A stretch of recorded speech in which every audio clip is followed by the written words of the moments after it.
എല്ലാ കണ്ണുകളും അടച്ച് വേദനിക്കുന്ന മനുഷ്യരുണ്ട്. വേദന കടിച്ചമർത്തിക്കൊണ്ടിരിക്കുന്നവരുണ്ട്. അത് മറക്കും. കഷ്ടപ്പെട്ടാലും എന്നാ മെച്ചപ്പെട്ടോളും, മെച്ചപ്പെട്ടു വരും. പ്രാർത്ഥിച്ചേ.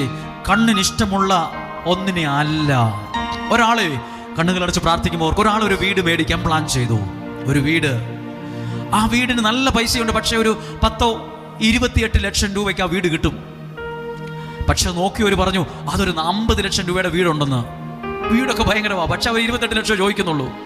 ആ വീടിന് മേടിക്കാൻ തുടങ്ങിയപ്പോൾ ഒരുപാട് പേർ അഭിപ്രായം പറഞ്ഞു, ആ വീടിന്റെ പണി ശരിയല്ല, ആ വീടിന്റെ അടിത്തറ പോക്കാണ്, അത് ഇടിഞ്ഞു വീഴും.